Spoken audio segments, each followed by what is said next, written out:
team.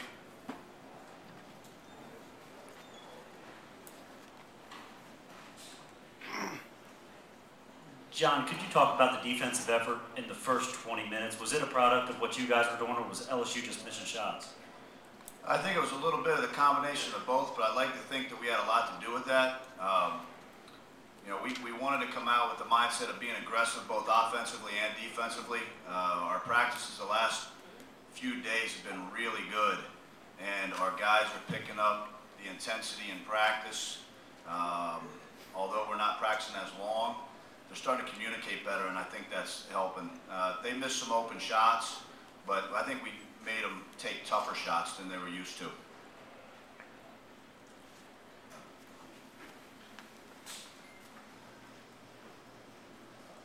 Coach, it seemed like Eloy was a whole lot more involved in the game and a whole lot more aggressive, like you said before, but what was his, he kept going back and forth with Coach about something, it seemed like on the bench.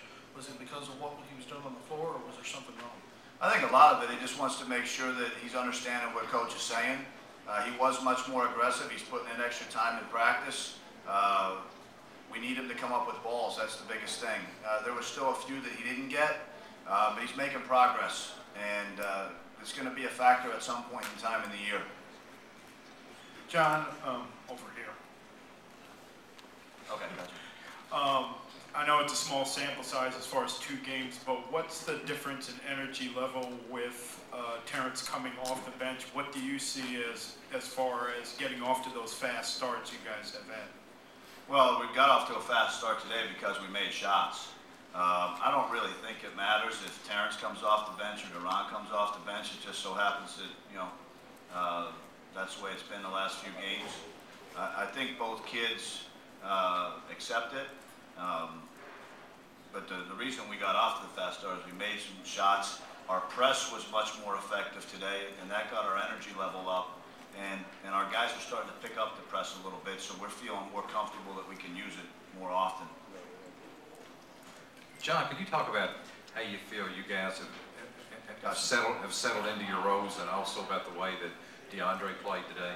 I've had the same role for 14 years. So you mean me or these guys? Some of the other guys a little younger than you. Oh, okay. No, I think that they all know their role now. I think it starts with Brandon. He's going to be able to score at any time. Doesn't have to get it all at once. Being much more vocal on the floor in practice and is carrying over into games.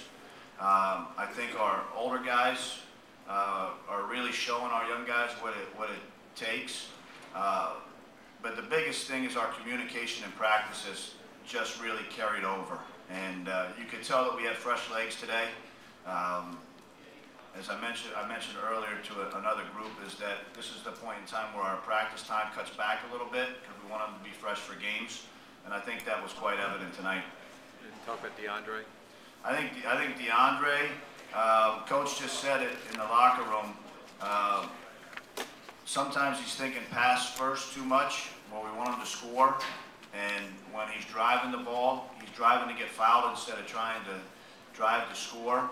Overall, I think we feed off him defensively. I think he's that emotional, quiet leader that we need because he comes up with all the little plays, and he's a really intelligent player out there on the floor, especially on the defensive end where he's telling guys what to do.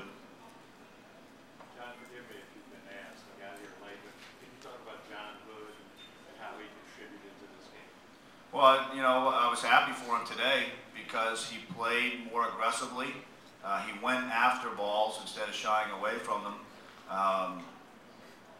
And I think that that's a big thing with him. Didn't matter if he knocked down a shot. The big play for him and his confidence should have been him grabbing that offensive rebound and sticking it back in. And you know what? He had fun out there tonight, and I think that was important for him. And it was nice to see him get extended minutes.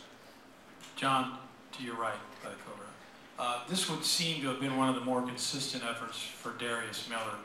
Just to us, what did you guys think? I thought Darius played well. He didn't fade on any shots. The last couple games prior to this, he was fading on shots in the lane. He uses athleticism. He did that. He rebounded the ball well. Until we watch the tape, one thing that we've stressed to him the last couple of days is staying in the stance, staying low. I thought he did better, but can only tell once we watch the film. We need him to, I guess the key word to this whole thing is being aggressive, and I think he was that tonight. John, towards the end of January, 1st of February, sometimes the younger guys kind of hit a wall a little bit with the extended season. Can you talk about how they're doing with that? And can you talk a little more about Brandon and his play, how he's doing right now? Well, I don't think that we're anywhere near hitting a wall. There's so much basketball to be played with 13 more league games to be played. And now you sort of get into a routine with playing on Tuesdays and Saturdays. There's sort of a schedule that we follow now. But the great thing what Coach does is he keeps their legs fresh. He's more concerned about our team than the opponent, no matter who we're playing. That's a big thing. I mean, we still go through our thorough scouting reports and whatnot to prepare. But he's concerned about the adjustments that we need to make and working on our weaknesses and continuing to get better. With Brandon, he's starting to make such better decisions. He had a couple, lapses today, but that's gonna happen. He's cutting down on those. He's leading the team. He's making better decisions. He's being more vocal, and I think that's true with any freshman point guard, especially the freshman point guards that we've had in the past. But the thing that separates him is that he can knock down shots, and he set the tone for us tonight offensively. John, here in the back. In what way has this week helped you guys as far as being prepared for going back out on the road in the SEC? I think it's too early to tell. Hopefully the young group understands that no matter what building we go in, that it's going to be sold out. And generally, it's the only sellout of the year for some of these other schools that we go to. How hard it is to play, how hard you have to play, and how much you have to stick together. We made that comeback at Georgia, down 11 to go up 1.